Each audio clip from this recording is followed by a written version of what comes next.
Well, let's dive right into this.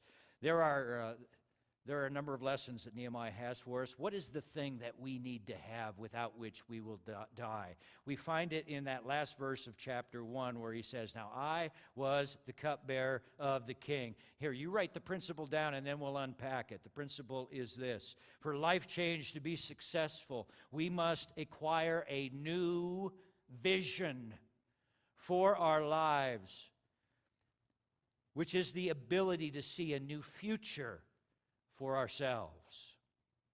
Vision is a word that has to do with seeing.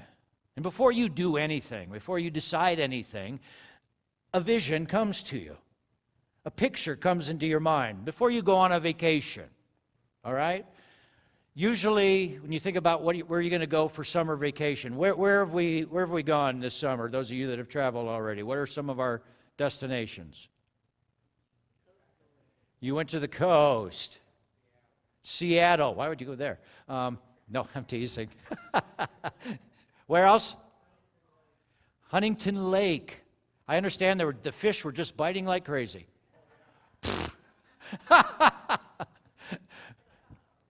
Where? Lake Tahoe.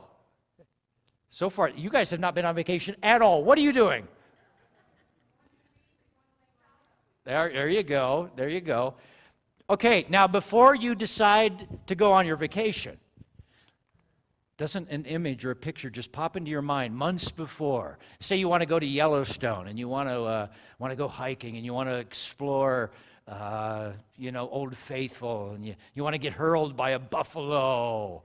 Did any of you see that video? Check this. Oh, watch this. She doesn't get hurt, but this happened last week. Watch this.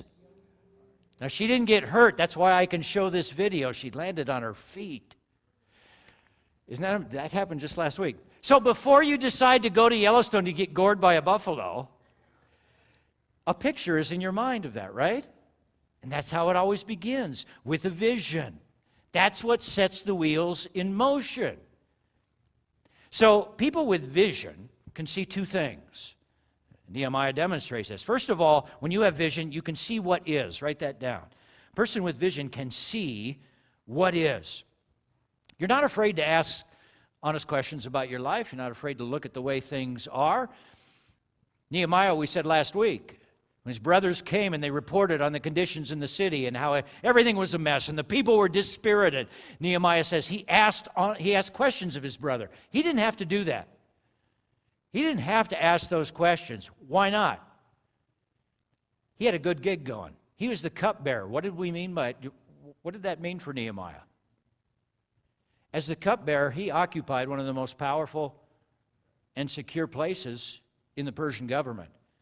Nehemiah was at the place that you and I are always trying to get to in our lives, a place of total financial security, a place where we have climbed the ladder of success. We can't go any higher. Nehemiah was already at that place. He should have just buttoned up his lip and said, "Oh, that's too bad." But he knew there was more to life than just being secure and just being set financially. And so he asked questions. Tell me more. What's going on? A person of vision is willing to do that. They're willing to look at what the truth is about their lives. They're not in denial about what's going on. If you're a person of vision and you're looking at yourself and how you go from one relationship to another, you reach a point where you say, "Why do I do that?" And you're honest about it. If you're into reckless debt and you're spending way too much money and you've done this your whole life, a person of vision will honestly acknowledge that. Why am I in this place? And you'll ask tough questions. And then if you're really a person of vision, you go on and do the next thing that Nehemiah shows us. You'll not only see what is, but you'll also see what can be. Nehemiah knew that it didn't have to be this way. He knew that Jerusalem had a far greater destiny than to be this third-rate city, this ghetto city. This is the city of David, the citadel of God. How can the people be content to let things remain in this way? Something in Nehemiah stirred, and he knew that he could make a difference, and he knew that he was more than a cupbearer.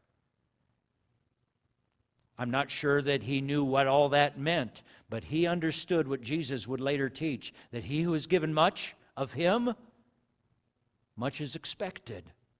And Nehemiah had been given much, and he knew that all that wealth, all that security was not for his own sake, but to be used for God's purposes.